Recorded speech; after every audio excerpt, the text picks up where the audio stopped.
की टीम यहां पर आई है दोनों देशों के बीच में ट्रेड एग्रीमेंट पर बातचीत करने के लिए। इसके बाद देर शाम अभी प्रधानमंत्री मोदी ने एक्स पर इसकी जानकारी देते हुए कहा है कि ट्रंप से उनकी बातचीत हुई है, बातचीत काफी लंबी हुई है और इस बातचीत में भारत और अमेरिका के संबंधों पर सभी पक्षों पर बातचीत हुई है। इस पर पार्टनरशिप, भारत अमेरिका पार्टनरशिप पर प्रगति अब तक कितनी हुई इसकी समीक्षा की गई है। यानी दोनों देशों ने आपसी साझेदारी में अब तक बातचीत में कहां तक प्रगति हुई है उसकी समीक्षा की गई है। सभी क्षेत्रों में, जी हां, सभी क्षेत्रों में द्विपक्षीय सहयोग यानी भारत और अमेरिका के बीच में सहयोग रहेगा। अब तक बढ़ने पर जो कदम उठाए गए हैं उस पर दोनों पक्षों ने संतुष्टि जताई है। सभी क्षेत्रों में द्विपक्षीय सहयोग बढ़ने पर संतुष्टि जताई है। ट्रेड हो, टेक हो, एनर्जी हो, डिफेंस हो, चाहे सिक्योरिटी हो, इस सभी पर दोनों नेताओं ने आपस में अपने अपने विचार साझा किए, अपनी क्या इच्छाएं हैं, क्या अपेक्षाएं हैं, इस पर विचार साझा किए। साझा जो चुनौतियां हैं, यानी ऐसी चुनौती जो अमेरिका के ऊपर भी है, ऐसी चुनौती जो भारत के ऊपर भी है, और उन चुनौतियों पर कैसे आगे बढ़ना है। जो साझा हित हैं, ऐसे काम, ऐसे कदम जो दोनों के लिए हितकारी हों, दोनों के फायदे में हैं, उस पर काम करने पर सहमति बनी है। जी हां, अब तक की सबसे बड़ी खबर निकलकर सामने आ रही है कि दोनों देशों के नेताओं के बीच में, प्रधानमंत्री मोदी और अमेरिकी राष्ट्रपति ट्रंप के बीच में फोन पर बातचीत हुई है और बातचीत में साझा चुनौतियों और साझा हितों पर, यानी दोनों देशों में जो हित का काम होगा उस पर काम किया जाएगा, इस पर सहमति बनी है। क्षेत्रीय इंटरनेशनल डेवलपमेंट पर बातचीत हुई है और क्षेत्रीय इंटरनेशनल डेवलपमेंट कई सारे मायने, इसका अंदाजा आप लगा सकते हैं। इस पर दोनों देशों के नेताओं के बीच में बातचीत हुई है। वैश्विक शांति, स्थिरता के लिए समर्थन देते रहेंगे, ये यहां पर बातचीत हुई है। ये बातचीत के अपने मायने काफी महत्वपूर्ण है। ऐसे समय बातचीत हुई है जब दोनों देशों के बीच में ये संभावना जताई जा रही थी कि बहुत जल्द दोनों देशों के बीच में ट्रेड एग्रीमेंट होगा। ऐसे समय बातचीत हुई है जब अमेरिका से अधिकारियों की टीम 2 दिनों से बाहर दिल्ली में है और दिल्ली में उद्योग मंत्रालय के अधिकारियों से मुलाकात हुई। 2 दिनों तक बैठक हुई, उसके बाद विदेश सचिव के साथ ये बैठक होती है और बैठक के बाद आज शाम तक ये बैठक चलती रहती है और फिर प्रधानमंत्री मोदी की तरफ से ये बयान आता है कि उनकी ट्रंप से बातचीत हुई, जो साफ तौर से इशारा करता है कि दोनों देशों के बीच में कारोबारी समझौते को लेकर के जो बायलैटरल ट्रेड एग्रीमेंट की बात हम लोग कर रहे हैं उस पर कोई ना कोई ठोस प्रगति हुई है। तभी प्रधानमंत्री मोदी और डोनाल्ड ट्रंप के बीच ये बातचीत हुई। इस पूरे बातचीत को कैसे देखा जाए और इस बातचीत के बाद अब दोनों देशों के बीच के रिश्ते को किस तरह से देखा जाए, इस पर आज हम करेंगे आवाज अड्डा में खास चर्चा। नमस्कार, मैं हूं लक्ष्मण राय और चर्चा में शामिल हो रहे हैं हमारे साथ विशेष मेहमान पूर्व विदेश सचिव एम्बेसडर शशांक साहब हैं, जीटीआरआई के फाउंडर अजय श्रीवास्तव जी हैं, एईपीसी जो अप्रैल एक्सपोर्ट प्रमोशन काउंसिल है उसके सेक्रेटरी जनरल मिथिलेश्वर ठाकुर साहब हैं। ये पहले कई बार ट्रेड नेगोशिएशन में काफी महत्वपूर्ण भूमिका निभा चुके हैं उद्योग मंत्रालय में रहते हुए। द न्यू इंडियन के एडिटर इन चीफ आरती टिक्कू सिंह है हमारे साथ। आप सही मेहमानों का बहुत बहुत स्वागत है हमारे शो में। शुरुआत में करूंगा शशांक सर आपसे कि प्रधानमंत्री मोदी और ट्रंप के बीच ये बातचीत और बातचीत के बाद जिस तरीके से डिटेलिंग निकल कर सामने आई है, खुद प्रधानमंत्री ने अपने एक्स पर पोस्ट करके बताया कि किस तरह से हर पक्ष पर, हर मुद्दे पर बातचीत हुई है और सहमति जताई गई कि दोनों देशों के हित में जो काम होगा उस पर जो हम काम कर रहे हैं, कदम उठा रहे हैं, उस पर संतुष्टि भी जताई गई है। क्या संकेत देते हैं? हम समझते हैं कि ये बहुत बड़ा डेवलपमेंट हुआ है क्योंकि हमारे जो ट्रेड टीम्स हैं वो तो लगातार आपस में संबंध बनाए हुए थी, बातें कर रहे थे और अपने अपने जो हेड्स हैं उनको इन्फॉर्म कर रहे थे। लेकिन असली मसला यही आ जाता था कि जब तक बात प्रधानमंत्री और राष्ट्रपति ट्रंप के बीच में ना हो तब तक कोई ये नहीं कह सकता था कि आगे जो यूनिलैटरल टैरिफ्स लगाई गई हैं भारत के खिलाफ उन पे कोई आगे प्रगति हो पाएगी या नहीं हो पाएगी।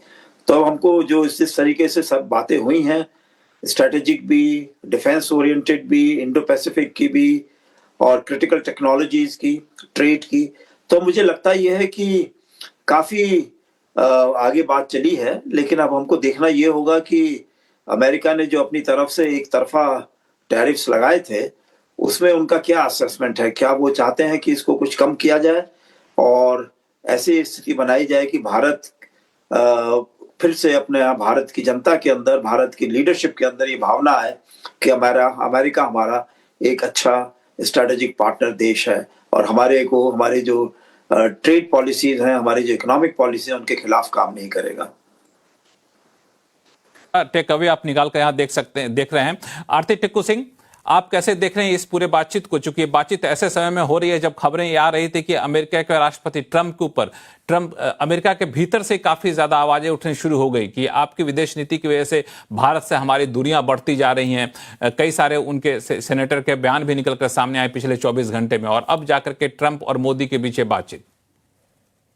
देखिए लक्ष्मण जी, हमेशा से मैं कहती आ रही हूँ कि प्राइम मिनिस्टर मोदी और प्रेसिडेंट ट्रंप जब आपस में बात करेंगे तो एक रोड मैप निकल के आएगा, और मुझे लग रहा है कि वो रोड मैप दिख रहा है निकलते हुए। मुझे लगता है कि ये बहुत बड़ी डेवलपमेंट है आज की डेट में, और कई जो नेसेयर्स थे, कई सारे लोग जो बोल रहे थे कि इंडिया नहीं हैंडल कर पाएगा रिलेशनशिप को, मतलब प्राइम मिनिस्टर मोदी की सरकार नहीं कर पाएगी हैंडल।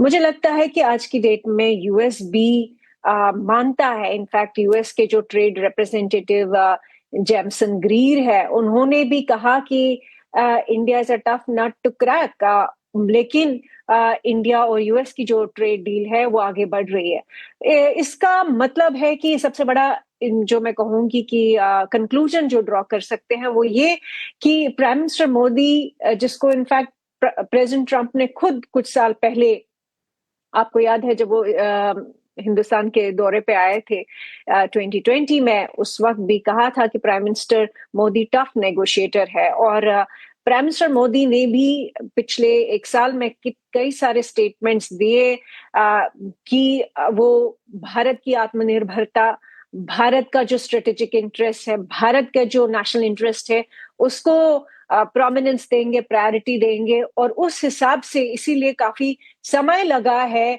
इस ट्रेड डील को पनपने में, इस ट्रेड डील को फॉर्मलाइज होने में, क्योंकि लगातार प्राइम मिनिस्टर मोदी ने ये भी कहा है, आपको याद होगा, कि वो कई चीजों पे कॉम्प्रोमाइज नहीं करने वाले हैं। एग्रीकल्चर खासकर वो पेजेंट्स और फार्मर्स को लेकर कॉम्प्रोमाइज नहीं करने वाले हैं।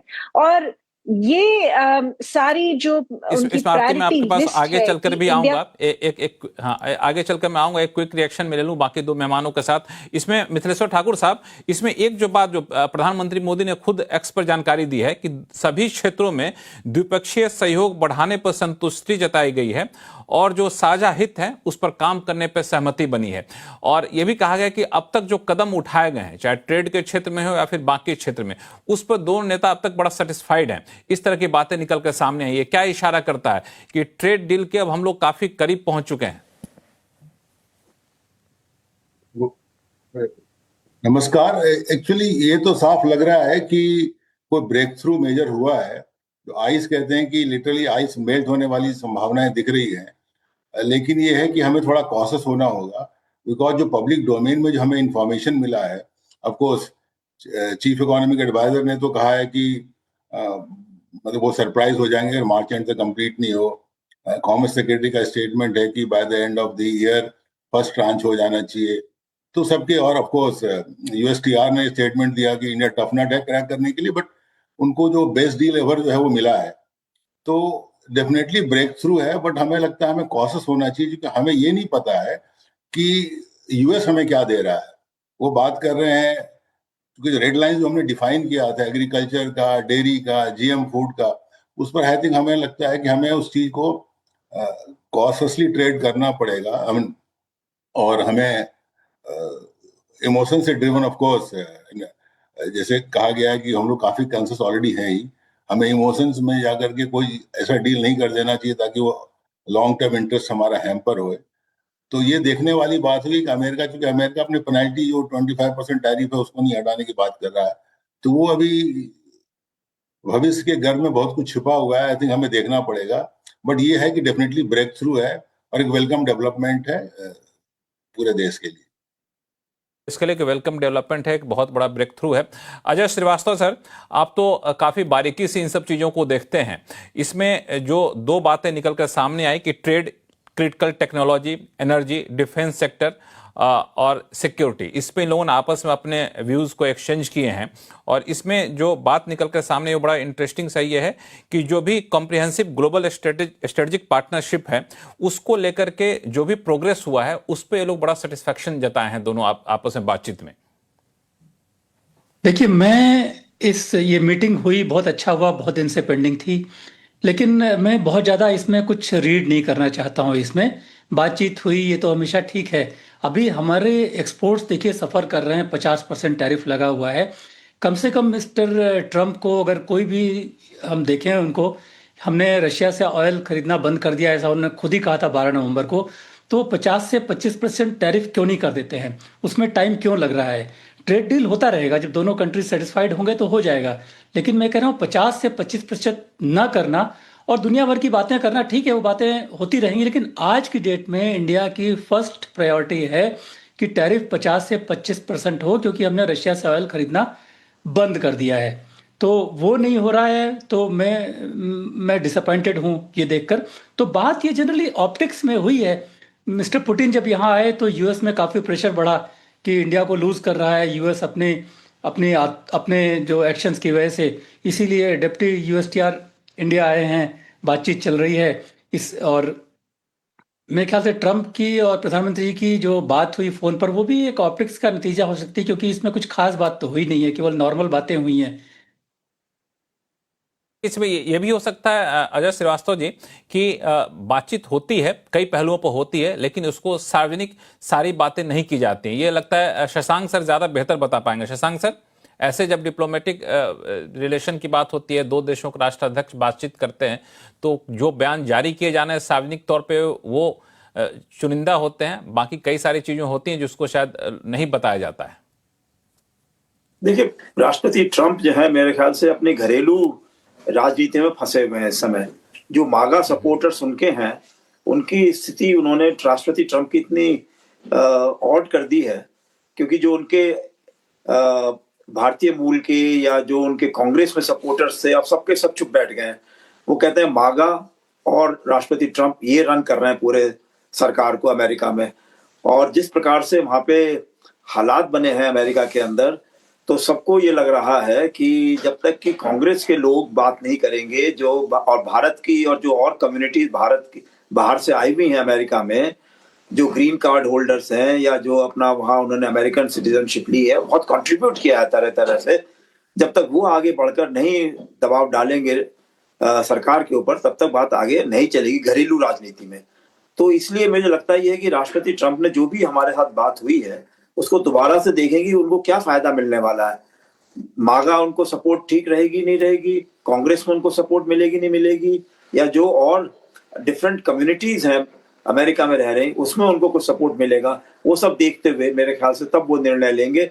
और इसमें जो अजय श्रीवास्तव साहब से मैं सहमत हूँ कि इसमें समय लगेगा, तो इसलिए हमको बहुत ज्यादा इसमें ये सोचने की आवश्यकता नहीं है कि अब सब बातें ठीक हो गई हैं और हमारी ड्यूटी अब 15% होने वाली है और बहुत अच्छे हमारे संबंध उनके बन जाएंगे और चीन से कम ड्यूटीज हो जाएगी। अभी फिलहाल तो हमको जो है यही मान के चलना है कि जो ब्रिक्स के 3 देश हैं प्रमुख, भारत, ब्राजील और साउथ अफ्रीका, उनमें सबसे ज्यादा ड्यूटी टैरिफ लगा हुआ है और उसमें अभी कोई बदलाव नहीं हुआ है।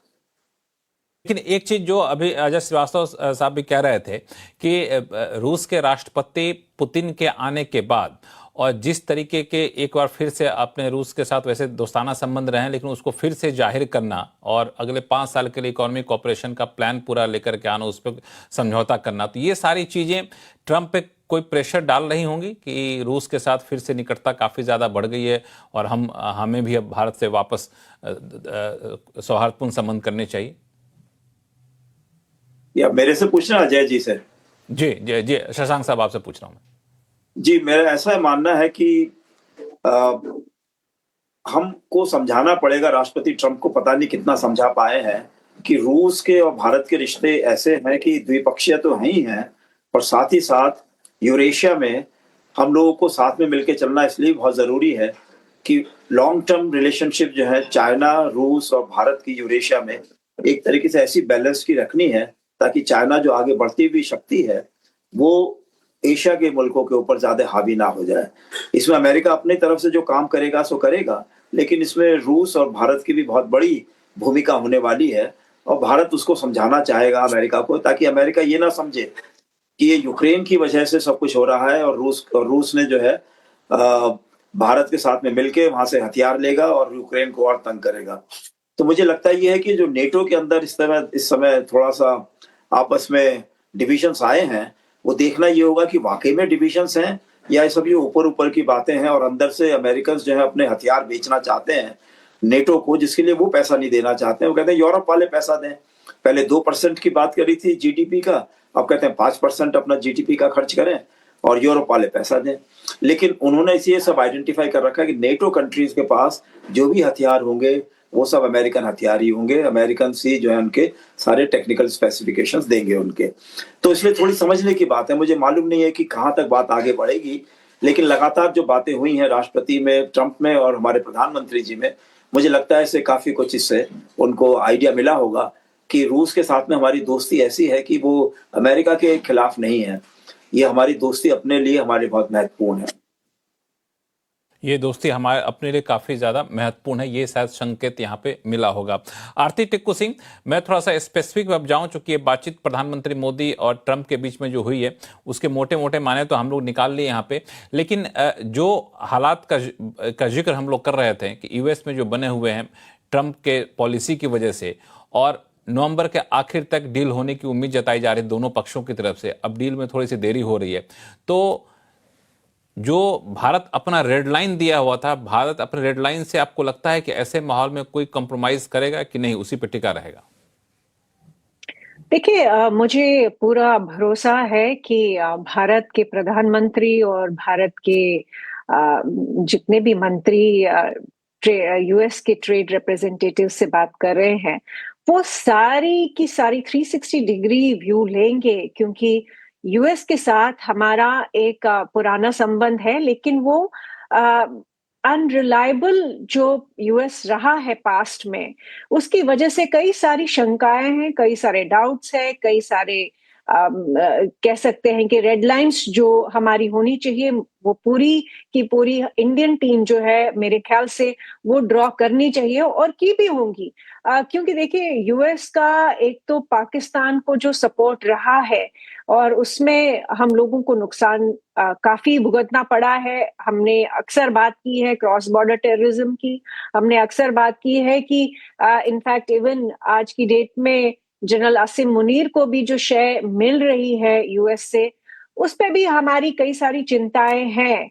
और साथ ही साथ बिल्कुल शशांक जी ने सही कहा कि रशिया के साथ जो रिलेशनशिप इंडिया का है वो पुराना है, वो बहुत स्ट्रांग है और वो स्ट्रेटेजिक है।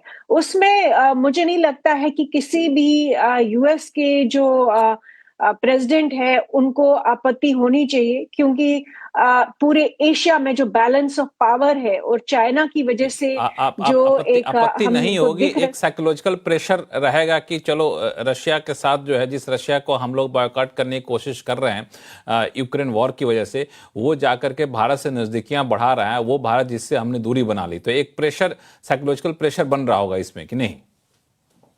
देखिए, साइकोलॉजिकल प्रेशर तो बिल्कुल कि प्रेसिडेंट पुतिन यहाँ पे आए और प्राइम मिनिस्टर मोदी ने उनको जो वेलकम दिया और जिस तरह की ट्रेड डील उनके साथ की है, बिल्कुल एक वो तो मुझे लगता है कि डिप्लोमेसी का एक अच्छा मूव भी है और उसी तरह से डिप्लोमेसी होनी चाहिए।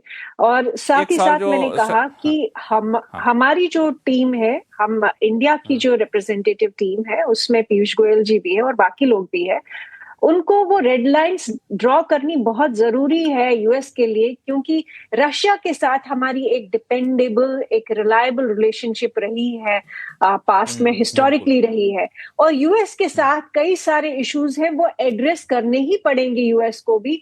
अगर हम global comprehensive global strategic partnership की बात कर रहे हैं, तो जितने भी इश्यूज हैं जो मिसट्रस्ट के हैं, जो डाउट के हैं, वो कहीं ना कहीं एड्रेस होने चाहिए, ताकि आने वाले फ्यूचर में पूरे जियोपॉलिटिकल जो वर्ल्ड ऑर्डर चेंज हो रहा है, उसमें इंडिया की जो रिलेशनशिप यूएस के साथ होनी चाहिए वो डिपेंडेबल होनी चाहिए। इसलिए इनफैक्ट मैं इसके साथ भी एग्री करती हूँ कि हमको कॉशियसली यहाँ से जितने भी स्टेप्स हम ले रहे हैं वो कॉशियसली उठाने चाहिए, क्योंकि इंडिया के इंटरेस्ट, नेशनल इंटरेस्ट जो है वो सबसे ज्यादा इम्पोर्टेंट हमारी तरफ से ऑब्वियसली होने चाहिए।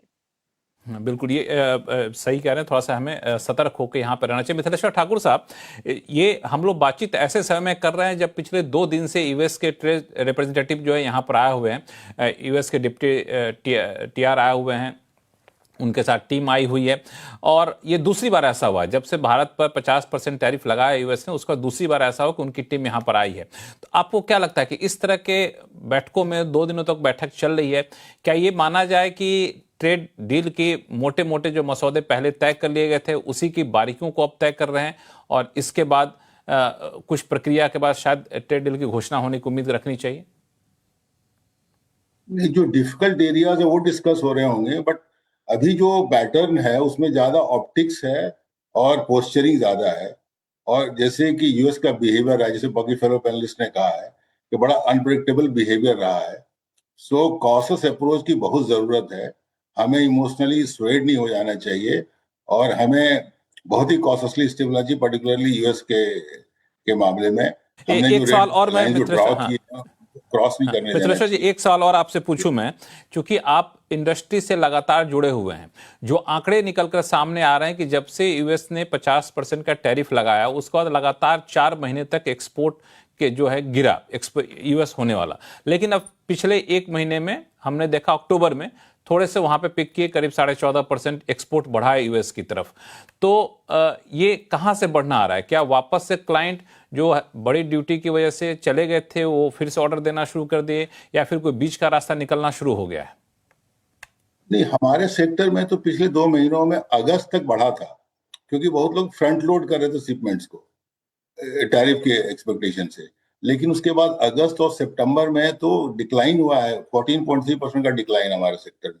बल्कि ये हालत है कि बिकॉज 30% की ड्यूटी डिफरेंशियल को कोई एब्जॉर्ब कर नहीं सकता है, तो लोगों ने अपना कस्टमर बेस लूज नहीं करने के लिए लोग लॉसेस पे एक्सपोर्ट कर रहे हैं, क्योंकि उन्हें उम्मीद है कि होपिंग अगेंस्ट होप की कुछ डील हो जाए। बिकॉज एक बार अगर कस्टमर मूव अवे कर जाएंगे तो वापस फिर उनको आना बड़ा डिफिकल्ट होगा। तो हमारे सेक्टर में तो गिरावट है। और एक्चुअल पिक्चर जो हमारे यहाँ इमर्ज करेगा वो जनवरी के बाद करेगा, क्योंकि जो शिपमेंट है स्प्रिंग के वो वहां अप्रैल तक चलते हैं और डिलीवरी जो होती है वो 3 महीने पहले तक होती है। तो फ्रॉम अक्टूबर जनवरी एंड तक जो है, मिड जनवरी तक वो स्प्रिंग ऑर्डर एग्जीक्यूट हो रहे हैं। ऑफकोर्स लॉस पे एग्जीक्यूट हो रहे हैं, बट वो अभी बंद नहीं हुआ है। समर के ऑर्डर्स तो प्लेस ही नहीं हुए हैं, तो बाद में चैलेंजेस ज्यादा आपको मैनिफेस्ट होकर दिखेंगे। यही वजह है कि जितना जल्दी ट्रेड डील हो जाए तो ये जो घाटा सह के भी जो एक्सपोर्ट कर रहे एक्सपोर्टर इस उम्मीद में कि ट्रेड डील हो जाएगी, ड्यूटी कम हो जाएगी तो हमारे कस्टमर बेस बने रह जाएंगे, तो इस वजह से उम्मीद जल्दी बढ़ गई कि जल्दी जल्दी ये डील होता हुआ दिखा। अजय श्रीवास्तव साहब, आंकड़ों को आप कैसे देख रहे हैं? क्योंकि मैं आपकी एक रिपोर्ट में जीटीआरआई के देख रहा था इंडिया यूएस ट्रेड को लेकर के, पिछले 4 महीने में गिरा है, लेकिन जो कॉमर्स मिनिस्ट्री के आंकड़े कहते हैं वो कह रहा है कि 14.5% बढ़ा है अक्टूबर में, और उम्मीद ये भी कर रहे हैं लोग कि नवंबर में शायद बढ़ता हुआ दिखे आपको compare two month on month basis. तो हाँ, 2 तरह से हम डेटा को देख सकते हैं। एक ये है कि हम इस नवंबर को पिछले साल के नवंबर के एक्सपोर्ट से करें, बट मेरे हिसाब से अगर हम टैरिफ को इम्पैक्ट को स्टडी करना चाहते हैं तो ये सही पैमाना नहीं होगा। हमारे हाईएस्ट टैरिफ लगने के बाद हाईएस्ट एक्सपोर्ट्स थे मई में, और मई के बाद से जून में कम हुए, जून से कम जुलाई में रहे, जुलाई से कम अगस्त में रहे, अगस्त से कम सितंबर में रहे, सितंबर से अधिक अक्टूबर में हुए। और उसका जस्टिफिकेशन ऐसा है कि जो हमारा एक्सपोर्ट है यूएस को अगर हम 3 पार्ट में बांटें, पहला पार्ट है करीब 30% जो एक्सपोर्ट है वो उन चीज़ों का जिसमें टैरिफ लगता नहीं है, जैसे स्मार्टफोन्स हैं, जैसे फार्मास्यूटिकल्स हैं, जैसे कि पेट्रोलियम प्रोडक्ट्स हैं। तो इन चीज़ों का एक्सपोर्ट भी पहले महीनों में गिर रहा था, पता नहीं क्यों गिर रहा था, मुझे नहीं मालूम, शायद फ्रंट लोडिंग की वजह से गिर रहा था या नए मॉडल इंट्रोड्यूस करने की वजह से गिर रहा था। इनका जो एक्सपोर्ट है वो इम्प्रूव हुआ है अक्टूबर में, इसलिए ये हुआ है। लेकिन जिन चीज़ों में टैरिफ लगा हुआ था उन सब का एक्सपोर्ट जो है गिरा हुआ ही है। तो वही मैंने कहा कि 2 तरह से देखना है। अगर आपको अच्छा देखना है हर हालत में तो आप पिछले साल से कंपेयर कीजिए। अगर आपको टैरिफ इम्पैक्ट देखना है तो आपको मई से देखना पड़ेगा। तो मई और अक्टूबर तक का जो एक्सपोर्ट है वो 28.5% गिरा हुआ है। अक्टूबर का एक्सपोर्ट मई के एक्सपोर्ट से 28.5% कम है। और देखिए सितंबर अक्टूबर 2 महीने ही केवल 50% लगे हुए हैं। इसके पहले 25% या 10% लगे थे टैरिफ। तो आगे आने वाले समय में अगर हमको कोई डील नहीं होता है, रशियन टैरिफ कम नहीं होते हैं, तो हमारे एक्सपोर्ट्स जो है ऐसे एक्सपेक्ट कर सकते हैं कि और भी अधिक गिरेंगे। लेकिन एक चीज जो आपने बड़ा अच्छा कहा कि जिस पे टैरिफ नहीं लगा है उसके एक्सपोर्ट क्यों गिरे उस समय पता नहीं, अब जो बढ़ रहे हैं उसको उस कैटेगरी में चीजें हैं जो बढ़ रही हैं। दूसरा और ये कि आप टैरिफ के इम्पैक्ट को देखना है तो ईयर ऑन ईयर देखना है कि मंथ ऑन मंथ देखना है, ये आप तय कर लीजिए तो उस हिसाब से इसका आकलन कर सकें। लेकिन एक बात जो आपने पिछले सवाल के जवाब में कहा था उस पर मैं चाहता हूं थोड़ी सी चर्चा कर लूं कि जब इतनी बातचीत हो गई कि सौहार्दपूर्ण संबंध ही बन गए, हमने रशिया से ऑयल खरीदना ही बंद कर दिया, लगभग बंद कर दिया है, तो रशिया के तेल खरीदने के एवज में जो हमें 25% के एडिशनल टैरिफ लगाए गए थे, 25% अतिरिक्त ड्यूटी लगाया था यूएस ने, उसको क्यों नहीं वापस कर रहा है? शशांक सर, ये क्या वापस नहीं करके प्रेशर टैक्टिक माना जाए इसको यूएस की तरफ से? नहीं, हमको लगता है कि अभी यूएसए ये निश्चय नहीं कर पाया है कि ये वाकई में अमेरिका के दबाव की वजह से भारत ने किया है या किसी और लोकल रीजंस ऐसे रहे हैं कि कुछ कंपनीज के ऊपर उन्होंने रूसी कंपनियों के ऊपर जो सैंक्शंस लगाई थी उसकी वजह से भारत में जो है तेल आना कम हो गया है। लेकिन कोई ऐसा निर्णय नहीं है भारत का, क्योंकि हो सकता है कि वो रूस में अगर किसी तरीके से दोबारा से चैनल्स बन जाते हैं तो फिर वो भारत तेल रूस से ले लेगा। तो मुझे लगता है ये है कि अमेरिका अभी तक पूरे तरीके से अपने से ये बिल्कुल एश्योर्ड नहीं है कि रूस से जो है तेल कम हो गया। लेकिन दूसरी बात यह है कि अगर अमेरिका इस समय, मैं कहता हूं कि रूस के नेता अमेरिका की तारीफ कर रहे हैं कि अमेरिका और राष्ट्रपति ट्रंप ऐसे हैं जो कि यूक्रेन के इशू को बहुत प्रैक्टिकल तरीके से देख रहे हैं और शांति के तरीके से देख रहे हैं। तो अगर इस तरह से वाकई में उनका आपस में शांति की तरफ वो बात आगे बढ़ जाती है, और ऐसा नहीं है कि वो नेटो में जो दरारें आई हैं वो खाली यूरोप की तरफ से ज्यादा वो डिफेंस बजट्स बढ़ाना चाहते हैं अमेरिकन हथियार खरीदने के लिए, तो मेरे ख्याल से तब शायद ये रूस और अमेरिका की बात होगी तो फिर भारत के प्रति जो भी टैक्स लगाए गए हैं वो कम करने होंगे। तो हमारे ख्याल से ये बिल्कुल ठीक बात, अभी तक मैं निर्णय देख रहा हूँ कि सबका ये मानना है कि जनवरी के बाद में ही मालूम चलेगा। अभी ये कहना कि बहुत अच्छी बातें हो गई हैं और अमेरिका और भारत के बीच में जो है सब कुछ जो है ट्रेड डील भी हो जाएगी और एक तरफा टैरिफ्स भी कम हो जाएंगी, अभी बहुत जल्दबाजी होगी। मेरे ख्याल से थोड़ा रुकना होगा, देखना होगा किस तरीके से बात चलती है। रूस के मामले पे जैसा कि आपने कहा कि दो बातें हैं, एक तो आश्वस्त होना चाहता है अमेरिका कि वाकई तेल खरीदना बंद किया गया हमारे दबाव में या फिर कमर्शियल डिसीजन लिया गया है। दूसरा शायद इस बहाने से रशिया के ऊपर भी एक दबाव बन रहा है कि आप यूक्रेन वॉर को जल्द से जल्द खत्म करिए। आरती टेकू सिंह। लक्ष्मण जी देखिए, उनका यूएस और रशिया के बीच में लगातार बात तो चल ही रही है। यूक्रेन वॉर में कोई पीस डील की बात तो चल ही रही है। इनफैक्ट कुछ टाइम पहले प्रेसिडेंट ट्रंप ने ये कहा था कि पीस डील की तरफ बढ़ रहे हैं। वो बेशक खुश नहीं है लेकिन वो लगभग उसके साथ सहमति हो ही जाएगी। उसमें क्या कॉम्प्रोमाइज हुआ होगा दोनों तरफ से वो देखना बाकी है। लेकिन रूस की तरफ से भी मुझे लगता है कि अगर उनकी बात जो रखी जाए कि जो उन्होंने टेरिटरीज अभी तक उनके हाथ में आई है और वो उनके ही हाथ में रहती है, तो मुझे लगता है कि रशिया के पास ऑलरेडी ये तो दिखाने को है ही, प्रेसिडेंट पुतिन के पास ये दिखाने को तो है ही कि उन्होंने ये जंग जीत ली और उनके गेन्स में टेरिटरीज जो उन्होंने इस जंग में जीती, तो उनके लिए मुझे लगता है कि लूज करने के लिए बहुत कम है। In fact Russia as of today winner दिख ही रहा है उस वॉर में।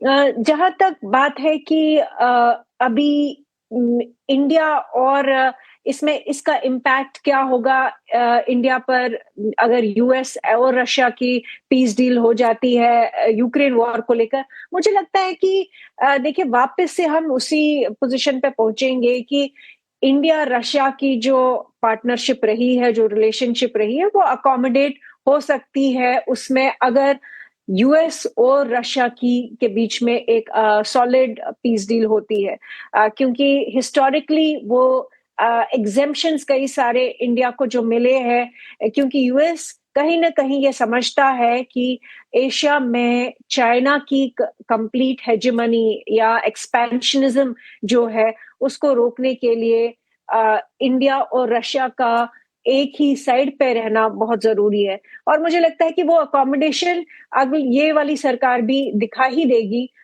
In due course of time. लेकिन आज की डेट में मुझे लगता है कि ये बहुत इंपॉर्टेंट है कि हमारी जो टीम है वो बहुत सारे जितने भी इश्यूज है, वेदर ये ऑयल एंड गैस के बारे में है, डिफेंस के बारे में है, अपने टर्म्स ऑफ जो ट्रेड है वो हमारे बेनिफिट में होने चाहिए। क्योंकि in fact as I said earlier also कि मुझे पूरा भरोसा है कि हमारी टीम हमारे इंटरेस्ट के हिसाब से ही नेगोशिएट कर रही है, तभी इतना डिले हो रहा है। लेकिन डिफेंस को लेकर, ऑयल एंड गैस को लेकर ये बहुत जरूरी समझना है कि हमें कहाँ फायदा हो रहा है, कहाँ नुकसान हो रहा है, किससे सस्ता तेल ले सकते हैं, किससे सस्ते वेपन्स ले सकते हैं। और सबसे बड़ी बात कि जो प्राइम मिनिस्टर का डोमेस्टिक मैन्युफैक्चरिंग डिफेंस सेक्टर में जो उनका एक बहुत बड़ा एजेंडा है, कितना कुछ हमें यूएस दे सकता है, पूरा जो डिफेंस सिस्टम का जो कंसोल है, क्या वो सारी टेक्नोलॉजी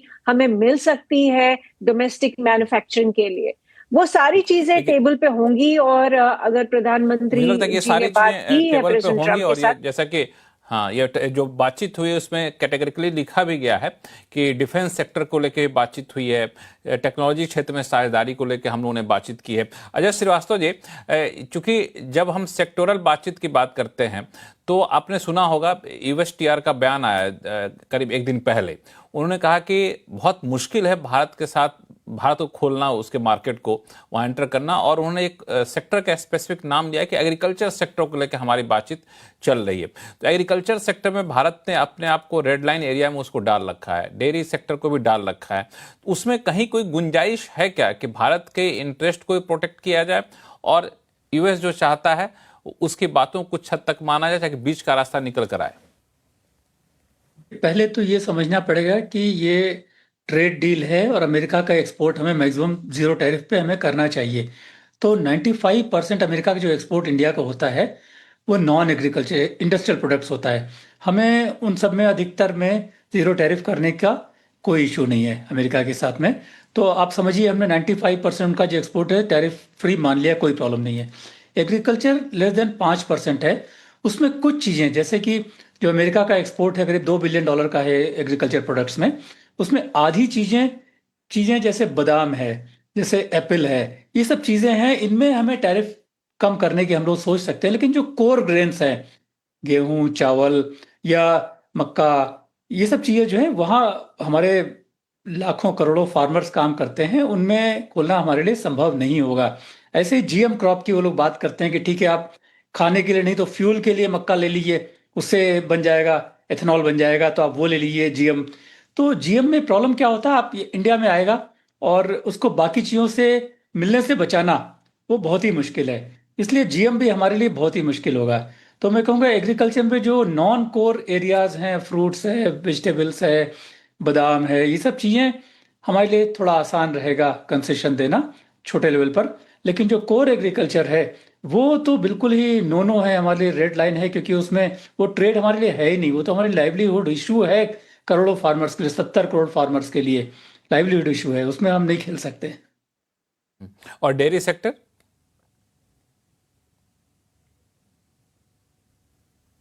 अजय श्रीवास्तव जी, आप ही से पूछ रहा हूँ, डेयरी सेक्टर में क्या, कहाँ गुंजाइश आपको दिख रही है? तो डेयरी सेक्टर में देखिए बात टैरिफ के अलावा बाकी बातें भी हो रही हैं। वो ये कह रहे हैं कि इंडिया जो नॉन टैरिफ बैरियर्स लगाता है डेयरी के ऊपर वो साइंटिफिक नहीं है। वो क्या स्पेसिफिक उदाहरण क्या देते हैं? वो उदाहरण देते हैं जैसे हम कहते हैं कि अगर आप हमें बटर एक्सपोर्ट करना चाह रहे हैं तो इंडिया कहता है कि अगर बटर उस काऊ के मिल्क से आया है जिस काऊ को खाने में आपने दूसरी काऊ का मांस दिया है तो भाई हम लोग अलाउ नहीं करेंगे। यूएस कहता है ये अनसाइंटिफिक है। तो हम कहते हैं अनसाइंटिफिक हो तो हो, लेकिन हमारी कल्चरल सेंसिटिविटी है, एक काऊ को दूसरे काऊ का मीट आप कैसे दे सकते हैं? तो ये बहुत बड़ा इशू है डेयरी सेक्टर में जो कि उन्होंने अपोज किया है हमें। तो इसलिए डेयरी में तो हमारा फंडामेंटली प्रॉब्लम है। प्रोडक्ट की बात तो बाद में आएगी, पहले तो ये हम सॉल्व कर लें। तो मेरे हिसाब से ये सब कल्चरल वो तो सेंसिटिविटी बड़ा की चीजें हैं। पॉलिटिकल रिस्क भी होगा, ये तो सोशल होगा। रिस्क के अलावा देखिए, हम पॉलिटिशियन की बात नहीं करें, हम अपनी बात भी करें। एज ए कल्चरल आपको कैसा लगेगा? मार्केट में कैसा? बिक रहा है, आपको सोचिए कैसा लगेगा। तो ये यूएस को बिल्कुल थोड़ा ये कल्चरली सोचना पड़ेगा। एक चीज आपको और बताएं, करीब 20 साल पहले मैड काउ डिजीज हुई थी यूरोप में। मिलियंस ऑफ काउज को स्लॉटर किया गया था क्योंकि they were fed the internal organs of other cows. तो उनके दिमाग में एक डिजीज पैदा हो गई और मिलियंस ऑफ काउज को कल किया गया था। तो हम क्यों उस रास्ते जाएं? लेकिन तो US has to be sensitive. वो हमसे ट्रेड डील कर रहा है, ट्रेड डील बराबरी की चीज होती है। आप अपनी चीजें थोप थोड़ी सकते हैं, और आप कुछ भी वर्ड्स यूज करेंगे उसके लिए। आपको थोड़ा सा व्यवहारिक होना पड़ेगा, क्यों शशांक बिल्कुल। साहब? नहीं, व्यवहारिक की बात यह है कि अमेरिका देखता है अपने रिश्तों को कि किस तरीके से चीन के ऊपर हावी होना है, रूस के ऊपर हावी होना है, और उसमें जो है भारत अगर हमारे साथ बन सकता है तो भारत के ऊपर भी हावी होना है। इसलिए ताकि अगर चीन ने मार्केट अपना खोल रहा है तो भारत को खोलना पड़ेगा, क्योंकि चीन में भी 1.4 बिलियन लोग हैं, भारत में 1.5 बिलियन है। तो वो इस हिसाब से देखते हैं, अरिथमेटिक लगाते हैं। पता नहीं कहाँ से सीखी है उन्होंने अरिथमेटिक। तो वो कल्चरल चीजें जो हैं, जो इस उसको तरह की कंसिडर बातें, नहीं करते। भावना है, वो नहीं समझते हैं वो इन चीजों को। जी वो इन चीज़ों को नहीं समझते, लेकिन भारत की तो चीज़ें बड़ा क्रिटिकल रहती हैं यहाँ पे। मिथिलेश्वर ठाकुर साहब, एक मुद्दा और है, वो है कि बार बार सरकार इस बात पर जोर दे रही है और कहा भी जा रहा है कि यूएस के साथ ठीक है हम लोग ट्रेड डील कर रहे हैं, बातचीत आगे बढ़ा रहे हैं, लेकिन पैरेलल हम लोग अलग अलग रास्ते खोल रहे हैं। कई देशों के साथ हम फ्री ट्रेड एग्रीमेंट पर बातचीत कर रहे हैं, कुछ एक के साथ साइन भी हो गया, यूरोप जैसे के साथ साइन होने के कगार पे हम लोग पहुंच चुके हैं। तो ये जो मार्केट डाइवर्सिफिकेशन है, फ्री ट्रेड एग्रीमेंट है, ये सब चीजें कितना है कि यूएस के शॉक को एब्जॉर्ब कर सके? नहीं, यूरोप का बहुत बड़ा मार्केट है। अगर हम अपने सेक्टर की बात करें तो यूरोप का सबसे बड़ा market, almost 192 billion US dollar का ग्लोबल इंपोर्ट है अप्रैल में। अमेरिका का तो कुछ 80 बिलियन डॉलर का है। तो Europe can more than compensate the losses that we have here, मतलब the market that we have lost. But point है कि हमारा चूंकि 33% ऑलरेडी शेयर है, तो वो हम लूज क्यों करना चाहें। लेकिन यूरोप में दूसरी कठिनाई है। यूरोप और यूके तो क्या है कि अभी हम लेवल प्लेइंग फील्ड में नहीं थे, क्योंकि बांग्लादेश, कंबोडिया, वियतनाम, ये सभी को टैरिफ एक्सेस था, फ्री जीरो ड्यूटी एक्सेस था यूरोपियन यूनियन वगैरह में। उसके चलते उन्हें अनफेयर एडवांटेज था, जो इस एफटीए के बाद हमें लेवल प्लेइंग फील्ड मिल जाएगा और विद इम्प्रूव्ड मार्केट एक्सेस हम बहुत कुछ कर सकते हैं। बट वहाँ एक दूसरी तरह की समस्या इमर्ज हो गई है। ईयू में एक बड़ा कॉम्प्लेक्स आर्किटेक्चर हो गया है सस्टेनेबिलिटी रेगुलेशंस का। ESPR, CS-DDD, CSRD, ये सब जो कंप्लायंसेस हैं, चूंकि ये सब जो लेबर इंटेंसिव सेक्टर है वो लार्जली MSME ड्रिवन है, इनके पास रिसोर्सेज अवेलेबल और वो एक्सपर्टीज नहीं है कि इमीडिएटली वो सारे सस्टेनेबिलिटी रेगुलेशंस को कंप्लाई कर पाए। इसलिए ये इनका कंप्लायंस और कॉस्ट बर्डन सडनली बढ़ जाएगा। तो वो एक मेजर चैलेंज है, इसको नॉन टैरिफ बैरियर के रूप में देखा जा रहा है इस इंडस्ट्री के लिए। तो वो एक चैलेंज है जो हमको लगता है EU नेगोशिएशन में नेगोशिएट करना चाहिए कि अगर हमें कार्व आउट नहीं भी मिले तो एक्सटेंडेड टाइम फ्रेम मिले, सो दैट की इंडस्ट्री को एक कुछ समय मिले अपने आप को गियर अप करने के लिए। मैंने कहा कि एक्चुअली इस मामले में हमें वो जो तृणमूल कांग्रेस का जो अप्रोच है SIR के लिए, वो अप्रोच अडॉप्ट करना चाहिए कि while we keep on opposing this, we prepare ourselves to comply also at the same time. हमें इस बात के लिए समय देना चाहिए, लेकिन पता नहीं इतना समय देने के लिए तैयार होंगे क्या अजय श्रीवास्तव जी? देखिए, डाइवर्सिफिकेशन की बात बहुत अच्छी लगती है, हो तो बहुत फायदा होगा, लेकिन होना बहुत मुश्किल है। क्यों मुश्किल है? यूएस और यूरोप दो ऐसे मार्केट हैं जो बहुत ही वेल नीटेड मार्केट हैं। आप दो बायर से बात कीजिए, उनको आप बेचिए, पूरे यूएस में फैल जाएगा सामान। यूरोप में 4 लोगों से बात कीजिए, पूरे 27 कंट्रीज में फैल जाएगा। ऐसे क्लोज निट रिटेल चेन्स और जगह नहीं, अफ्रीका में नहीं, लैटिन अमेरिका में नहीं, इवन साउथ ईस्ट एशिया में भी नहीं है। तो अच्छी बात है नहीं? तो नहीं, तो अगर आपका यूएस में गिरता है मार्केट, तो दूसरे मार्केट में आपको खोलने के लिए बहुत ज्यादा मेहनत करनी पड़ेगी। ठीक है, तो देखिए, तो यूएस का हमारा गिर रहा है, जैसे मिथिलेश्वर जी ने बिल्कुल ठीक बताया है। 1 जनवरी से यूरोप में सीबैम लगेगा, कार्बन बॉर्डर एडजस्टमेंट मेजर, वो स्टील का एक्सपोर्ट पहले ही हमारा 24% गिरा है पिछले साल, और ज़्यादा गिरेगा। तो दोनों मार्केट जो है बंद हो रहे हैं बेसिकली, बहुत सारे रेस्ट्रिक्शंस यूरोप लगा रहा है। तो डाइवर्सिफाई करना बिल्कुल आसान नहीं रहेगा और एक्सपोर्ट हमारा गिरेगा। एक ही चीज़ हमें रेडी रहना पड़ेगा कि हमको अपने प्रोडक्ट क्वालिटी सुधारनी पड़ेगी, और कोई रास्ता नहीं है एक्सपोर्ट बढ़ाने का। हम डिफरेंट मार्केट में जाना आसान नहीं है, क्योंकि देखिए हमें पता लगा चाइना जो है 36 महीने का क्रेडिट देने को तैयार है अफ्रीकन मार्केट में। आप कहाँ देंगे? हम तो 3 महीने 4 महीने के ऊपर हमारे पास, वी कांट सस्टेन दैट। तो ये सब कहना अच्छा है, कोशिश करते रहने चाहिए, सारे कंट्रीज कर रहे हैं, हमें भी करना चाहिए। लेकिन हमें एक ही चीज़ है जो हमें हेल्प करेगी एक्सपोर्ट बढ़ाने में, वो है नए प्रोडक्ट लाएं, प्रोडक्ट क्वालिटी बढ़ाएं, और कोई रास्ता नहीं है। नए प्रोडक्ट लाइन क्वालिटी बढ़ाएं, इसके अलावा और कोई रास्ता नहीं है। हालांकि इसमें क्या चुनौतियां हैं, इस पर हम लोग चर्चा करेंगे छोटे से ब्रेक के बाद, कहीं जाइएगा नहीं।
ब्रेक के बाद एक फिर से आपका स्वागत है। हम लोग चर्चा कर रहे हैं भारत यूएस ट्रेड डील को लेकर के, और चर्चा में सबसे ताजा जानकारी यह है कि भारत के प्रधानमंत्री मोदी और अमेरिकी राष्ट्रपति ट्रंप के बीच फोन पर लंबी बातचीत हुई, और इस बातचीत में दोनों नेताओं ने इस बात पर संतुष्टि जताई कि ट्रेड हो, चाहे टेक्नोलॉजी हो, चाहे डिफेंस हो, चाहे स्ट्रेटेजिक पार्टनरशिप हो, इसको लेकर जो भी दोनों देश आपसी हित की तरफ कदम बढ़ा रहे हैं, उससे दोनों नेताओं ने संतुष्टि जताई और ये कहा कि आगे भी हम इस बातचीत को जारी रखेंगे। और जो इस बात की ओर इससे अब संकेत निकाले जा रहे हैं, इस बातचीत के बाद शायद भारत और अमेरिका के बीच ट्रेड डील जल्द होता हुआ आपको दिखे। लेकिन इस पे तो हम लोग लंबी चर्चा ब्रेक पे जाने से पहले कर चुके थे। लेकिन एक चीज जो है शशांक सर, पिछले 2 दिनों से लगातार सोशल मीडिया पे, कई वेबसाइट पे, कई जगह खबरों में छाई हुई है, वो है कि डोनाल्ड ट्रंप के ऊपर घर में ही काफ़ी ज़्यादा दबाव इस बात का पड़ रहा है, इस बात की काफ़ी आलोचना हो रही है कि उनकी नीतियों की वजह से भारत जैसे दोस्त को हमने खो दिया। और उसमें जो सबसे ज़्यादा वायरल पिक्चर है वो है पुतिन और मोदी की एक कार में बैठ के जाने वाली तस्वीर। आपने सुना भी होगा, एक सेनेटर ने ये कहा भी, और उन्होंने एक इंग्लिश में कहावत भी कही, और जिसका मतलब ये था कि चेहरा सुधारने गए, नाक काट के चले आए। तो इस तरह की चीजें क्या इंटरनल दबाव बन पाएगा कि नहीं, ऐसे पॉलिटिकल ही है वहां का? नहीं, अमेरिका में इस तरह के काफी मजाक चल रहे हैं कि राष्ट्रपति ट्रंप को नोबेल प्राइज चाहिए था शांति का, तो उनको उम्मीद लगानी चाहिए यूक्रेन और रूस के बीच में शांति कराने की। लेकिन जिस तरह से दोस्ती उन्होंने रूस और भारत के बीच में बढ़ा दी है, तो हो सकता है कि उनको इस वास्ते शांति पुरस्कार मिल जाएगा कि उन्होंने रूस और भारत को आपस में बहुत पास में लेकर आ गए हैं। तो मुझे लगता है ये है कि थोड़ा मजाक जो आपने बात कही है वो अमेरिका के कई गलियारों में बात चल रही है इस प्रकार से। और अभी जैसे आपने हाल में देखा है कि जो वहां पर जो लोकल चुनाव हुए थे उनमें रिपब्लिकन पार्टी को काफी नुकसान सहना पड़ा था। और जो हालात अभी चल रहे हैं कि प्राइसेस लगातार बढ़ती चली जा रही हैं और उनका सपोर्ट बेस में जो है खाली मागा का थोड़ा रह गया है, बाकी जो फार्मर्स लॉबी है वो थोड़ा सा उनके खिलाफ जाने लगा है। तो इसलिए कोशिश कर रहे हैं कि उनको अभी $12 बिलियन का उन्होंने कहा है कि हम इनको सब्सिडीज देंगे। और वो जो कोई भी छोटी मोटी मांग करते हैं, हालांकि उनके बिहाफ पर और लोग मांग कर रहे हैं, फार्मर्स नहीं मांग कर रहे हैं, लेकिन कई बार जो है और कमर्शियल फर्म्स मांग करती हैं, तो उसकी वजह से वो अब जैसे भारत के ऊपर कहने लगे कि अब मैं चावल भी वहां से रोक लूंगा, क्योंकि भारत का चावल भी शायद हमारे यहाँ वो ज्यादा भेज रहे हैं सब्सिडाइज करके। तो मेरे ख्याल से अब वो थोड़ा सा उनके जो एक्शंस हैं थोड़ा इरेटिक भी होते जा रहे थे। तो मुझे लगता ये है कि जो हमारे कांग्रेस के जो सेनेटर्स और हाउस के सदस्य हैं, अब उन्होंने अपनी जिम्मेदारी समझी है कि ये जब तक कि वो इस मामले में आगे नहीं बढ़ेंगे, राष्ट्रपति को वो नहीं रोक पाएंगे, वो अपना जो है इमरजेंसी प्रोविजंस के अंडर में एग्जीक्यूटिव ऑर्डर्स निकालते चले जाएंगे। तो मेरे ख्याल से खाली सुप्रीम कोर्ट पर ऊपर विश्वास रखना कि सुप्रीम कोर्ट उनके सारे जो यूनिलैटरल टैरिफ्स हैं उनके ऊपर कोई निर्णय देगा रैशनल, वो मेरे ख्याल से लंबी बात होगी।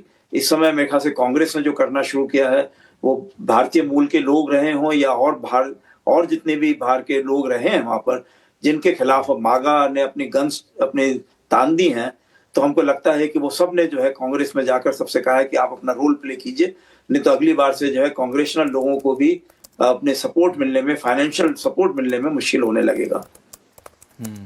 ये अपने इंपॉर्टेंट पॉइंट कहा। आरती टिक्कू सिंह, इस तरह की चीजें ट्रंप को कहीं से इस बात के दबाव डालेंगे कि नहीं, अब जो कर लिया आपने जल्दीबाजी में या फिर नासमझी में उसको वापस से ठीक करिए, और जो आप चाहते थे कि टैरिफ लगा करके भारत की बांह मरोड़ देंगे, उसको दबाव में डाल देंगे, वैसा अब काम आ नहीं रहा आपका? देखिए, बिल्कुल कई सारी चीजें प्रेसिडेंट ट्रंप पे भी वे करेंगी, स्पेशली मागा जो है, मागा का जो बेस है वो उनसे नाराज है। इनफैक्ट चार्ली कर्क के असैसिनेशन के बाद जो मागा बेस में डिस्ट्रस्ट बना है, वो FBI को लेकर हो या अंदर की सीक्रेट सर्विस को लेकर हो, CIA को लेकर हो, सारे डाउट्स की वजह से और पूरा जो मागा बेस है उसमें बहुत सारे सवाल खड़े हो रहे हैं कि प्रेसिडेंट ट्रंप की जो एडमिनिस्ट्रेशन है वो वाकई अमेरिका फर्स्ट वाकई मानती है इस बात को कि नहीं मानती है। क्योंकि एक धक्का जो लगा है उसकी असैसिनेशन, और चार्ली कर्क, आपके दर्शकों के लिए बता दूं कि चार्ली कर्क सबसे बड़ा इन्फ्लुएंसर पूरा मागा का जो यूथ है, मागा के जो लोग हैं जिनको वो एड्रेस करता था, इन्फ्लुएंस करता था, उसकी हत्या से एक बहुत बड़ा सेटबैक हुआ है। और आप वो देख पा रहे हैं कि जब से वो हुआ है तब से ट्रंप की एडमिनिस्ट्रेशन ही नहीं, पूरे इनफैक्ट प्रेसिडेंट ट्रंप पे भी सवाल खड़े हो रहे हैं, इसलिए दबाव बना है। और दूसरा, मैं ये भी आपको आपके दर्शकों के लिए याद कराऊं कि प्रेसिडेंट ट्रंप ने जो वीजा रेजिम में, इनफैक्ट इंडिया के कई सारे लोग H1B पे जो जाते थे बच्चे, उनकी जो फीस उन्होंने इंक्रीज की है और ऑलमोस्ट इम्पॉसिबल बनाया है कई सारे बच्चों के लिए कि वो US की जो टेक इंडस्ट्री है, जो कि मैक्सिमम जो है इंडियन बच्चों की वजह से, इंडियन टेक फोर्स की वजह से चल रही है, उनके लिए मुश्किल बना दी। तो बहुत सारी बातों पे उनको भी कहीं ना कहीं रिव्यू करना पड़ेगा। और ये लग रहा है कि इंडिया की जो मैं कहूंगी पिछले कुछ 1 महीने 2 महीने में जिस तरह की नेगोशिएशन चली, जिस तरह की डिप्लोमेसी चली, वो कहीं ना कहीं वो दबाव बनाएगी। और लग रहा है कि प्रेसिडेंट ट्रंप जो है वो रिव्यू करेंगे, कुछ वो रिट्रैक्ट भी कर सकते हैं, इसमें कोई बड़ी बात नहीं है। प्रेसिडेंट ट्रंप, आपको याद होगा, पहले तो उन्होंने ये कहा था H1B वीजा को लेकर कि रिट्रोस्पेक्टिवली वो जो फीस है वो अप्लाई होगी, लेकिन बाद में कुछ दबाव, डिप्लोमेटिक दबाव कह सकते हैं, वो बना और उसकी वजह से डिप्लोमेटिक दबाव दूसरा उन्होंने कि उनके कहा ऊपर कि नहीं व्यवहारिक दबाव ही रिट्रोस्पेक्टिव। बना कि जो आप ये कर रहे हैं उससे बहुत काम चलेगा नहीं, उल्टा आपको नुकसान होगा, ये भी एक था। और ये एक होप जग रहा है कि ट्रेड डील होगी, बाकी चीजें होंगी, लेकिन जिस तरीके का आक्रामकता उन्होंने ट्रंप ने शुरू में दिखाया था वो अब धीरे धीरे नरम पड़ेगा, नरम पड़ने के संकेत भी यहाँ मिलने शुरू हो गए। मिथिलेश्वर ठाकुर साहब, चूंकि आपके सेक्टर को लोग लगातार ट्रैवल करते होंगे, आप लोग खुद वहां के क्लाइंट से बातचीत करते होंगे, इस तरह कुछ सेंस मिल रहा है क्या?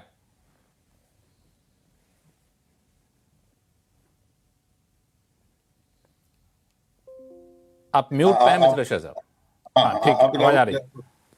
हाँ, क्या पूछ रहे हैं आप एग्जैक्टली? हाँ, मैंने कहा कि आपके लोग, आपकी इंडस्ट्री के लोग, आप लोग खुद वहाँ के क्लाइंट से मिल रहे होंगे, वहाँ के बायर से मुलाकात करते होंगे, क्या इस बात के संकेत मिल रहे हैं कि घरेलू दबाव के बीच ट्रंप अपने रुख में नरमी बरतेंगे आने वाले दिनों में?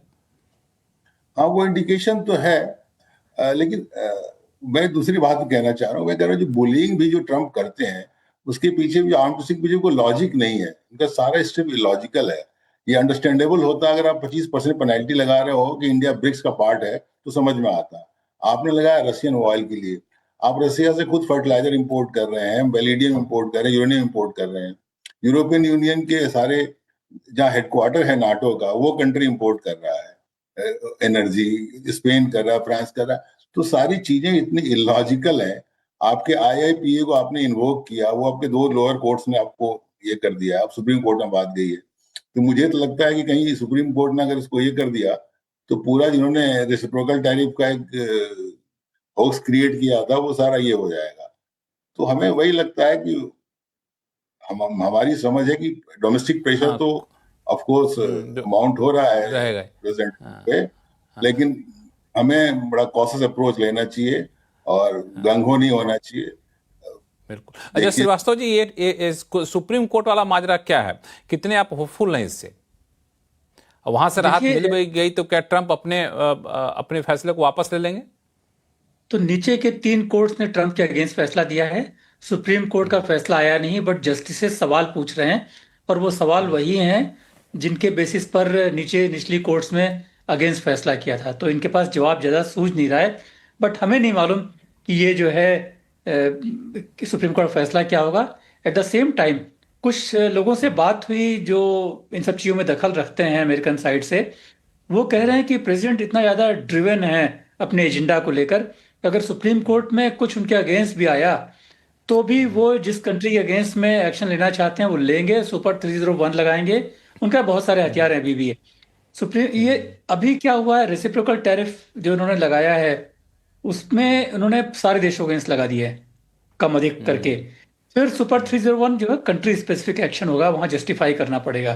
तो ऐसा कह रहे हैं कि वो इतना ड्रिवन है, कुछ कंट्री से इतना नाराज हैं कि अगर सुप्रीम कोर्ट का फैसला आया भी उनके अगेंस्ट में, रेसिप्रोकल टैरिफ ड्रॉप भी करने पड़े, तब भी उनको जो एक्शन लेना है वो कुछ के अगेंस्ट तो लेंगे ही लेंगे। एक चीज और अजय श्रीवास्तव जी आपसे पूछना चाहूंगा कि ट्रंप ने शुरू में जिस तरीके के उनके बयान आए, उन्होंने कहा कि भारत की तरफ से टैरिफ बैरियर तो है ही है, नॉन टैरिफ बैरियर भी बहुत ज्यादा है। लेकिन हमने देखा पिछले कुछ हफ्तों में या फिर एक आध महीने के भीतर इस फ्रंट पे काफी ज्यादा काम हुआ है। जैसे कि क्वालिटी कंट्रोल ऑर्डर कई सारे निरस्त कर दिए गए, 200 से ज़्यादा QCO है जिसको निरस्त करने की तैयारी चल रही है। लाइसेंसिंग, NOC, इन सब के नियमों को भी काफ़ी आसान बनाया जा रहा है, लगातार बैठकों का दौर जारी है। तो ये सब आपको क्या लगता है, इसका कोई नाता रिश्ता है ट्रंप टैरिफ से? देखिए, तो वो ऐसा करते हैं, यूएस की एक कंट्री की सारी चीज़ें स्टडी करते हैं, उनको जो चीज़ अच्छी लगती वो लिस्ट करते हैं और उसके बारे में फाइट करते हैं, उनका फ़ायदा हो या ना हो। जैसे कि बहुत सारे टैरिफ वो जो हमसे पहले प्रेशर कर रहे थे कम करने के लिए, अगर इंडिया ने कम कर दिया होता तो फ़ायदा यूएस को होता, नहीं चाइना को होता। इसी तरह नॉन टैरिफ बैरियर में बहुत सारी चीज़ें जो है ज़रूरी हैं हेल्थ के लिए, जैसे कि ये जो हमने डेयरी की बात की, उनका जो रिस्ट्रिक्शन है वो भी उसको नॉन टैरिफ बैरियर ही कहते हैं। और अगर आप ये QCO का हमारे डिसीजन की बात करें या और भी चीज़ हमने रिफॉर्म्स की बात करें, तो देखिए QCO हमने बहुत जल्दी में लगाए थे पिछले 5-6 सालों में और बहुत ही फास्ट हमने हटा दिए। मैं पर्सनली खुश नहीं हूँ इतना फास्ट हटाने से। उससे क्या होता है ना कि जो हमें कई जगह सोच के काम करना होता है। अदरवाइज क्या होगा, आप जो एक बैरियर लगे हुए थे, प्रोटेक्शन था, एकदम से चला गया है तो फायदा किसको होगा? यूएस को नहीं होगा, वो चाइना से इंपोर्ट बढ़ेंगे इन सब चीज़ों के हमेशा। इसलिए हमें, जैसे कि कमेटी ने, गावा कमेटी ने कहा कि हटा दो, उसके बाद में इंडस्ट्रीज से कंसल्टेशन करना चाहिए था, मिनिस्ट्रीज जो कंसर्न है उनसे कंसल्टेशन करना चाहिए था, उसके बाद में हमको देखना था, उसके बाद में हटाना था। क्यूसीओ कुछ नुकसान कर रहे थे हमको, लेकिन सडनली एकदम से डिसमेंटल करना क्यूसीओ रजीम को, 20% क्यूसीओ रजीम को, वो मुझे लगता है धीरे धीरे होना चाहिए था। अदरवाइज वो थोड़ा नुकसान ही होगा हमें, फायदे की बजाय। ये थोड़ा सा नुकसान होगा, लेकिन जो बाकी के जो क्यूसीओ के अलावा जो नॉन टैरिफ बैरियर थे उसमें भी बहुत सारे रिलैक्सेशन दिए जाते हैं। इन सब चीजों को कितना गंभीरता से लेगा शशांक साहब यूएस? नहीं, देखिए, यूएस तो इस समय ऐसा लगा हुआ है कि वो चाहता है कि भारत जो है अपने मार्केट को स्ट्रीमलाइन करे और अमेरिका के जो है एक्सपोर्ट्स को पूरा मौका मिले भारत में आने के लिए, और 0% टैरिफ पे चाहता है वो। और जो चीन से उनको नहीं मिल पा रहा है, वो कहता है कि चीन तो खैर हमारा एडवर्सरी है, भारत हमारा मित्र बनने के दावा करता है, तो भारत को मित्रता दिखानी चाहिए। तो वही हाल उन्होंने यूरोप का कर रखा है। वो कहते हैं कि यूरोप हमारा मित्र है, तो यूरोप को जो है ज्यादा पैसा खर्च करना चाहिए अपने डिफेंस के ऊपर और हमारे हथियार खरीदने चाहिए ज्यादा। तो मेरे ख्याल से ये मैं मानता हूं, क्योंकि इस समय चीन ने जो है $1 ट्रिलियन का अपना सरप्लस कर रखा है ट्रेड में। वो कोई वजह खाली ये नहीं है कि भारत ने अपना मार्केट चीन को खोल के दे दिया है, वो ये मसला है कि उनके प्रोडक्ट्स जो है सभी देशों में जा रही हैं और वो देशवासी सोचते हैं कि अगर वो एडवर्स ट्रेड बैलेंस है तब भी उनको चीन से खरीदना चाहिए। तो क्यों ना हम वो बात जो है अपना इस तरह का माइलेज ले सकें कि भाई हमको भी जो है हमारे लोग बाग जो है और देश वाले कहें कि नहीं, ये क्वालिटी अच्छी है, प्राइस अच्छी है, तो हमको जो है भारत की चीज जरूर लेनी चाहिए, चाहे इसमें हमको ज्यादा लंबा क्रेडिट मिल रहा है या नहीं मिल रहा है। तो क्रेडिट अगर नहीं दे पा रहे हैं तो हम उनको जो है वहां पे कोई लोकल इन्वेस्टमेंट्स वगैरह के लिए या कोई और स्किल डेवलपमेंट के लिए या हेल्थ के लिए या और चीजों में, ऐसे हम एजुकेशन के फील्ड में जो हमारे यूनिक सेलिंग पॉइंट्स हैं उनको हम यूज कर सकते हैं। अब वो हमको करना चाहिए। और अमेरिका में तो खैर अब ये है कि जो हाल के जो कदम हैं, चाहे क्वालिटी कंट्रोल ऑर्डर को हटाना या फिर कायदे कानून को आसान करना, ईज ऑफ डूइंग बिजनेस की तरफ कदम बढ़ाना, इसके अलावा दूसरे देशों में मार्केट को तलाशना, फ्री ट्रेड एग्रीमेंट को बढ़ावा देना, ये सारी चीज़ें बहुत दिन से ड्यू थी। अब ये धन्यवाद दीजिए कि ट्रम्प साहब के इस टैरिफ की वजह से सारी चीज़ें हम लोग जल्दीबाजी में कर रहे हैं और जल्दीबाजी में करना ही पड़ेगा क्योंकि हालात ऐसे हो चुके हैं। तो मुझे याद आया कि एक बार हमारे शो में आरती टिक्कू सिंह जी ने कहा था, एक समय आएगा जब हम लोग एक थैंक यू नोट लिखेंगे ट्रम्प के लिए। तो मुझे लगता है कि बहुत जल्द वो समय आने वाला, उस समय आएगा तो आरती आपसे मैं वापस जुड़ूंगा। और आप सभी मेहमानों का बहुत बहुत धन्यवाद हमारे साथ शो में हिस्सा लेने के लिए, अपना कीमती समय देने के लिए। आवाज़ अड्डा में फिलहाल इतना ही। देखते रहिए CNBC आवाज़। नमस्कार।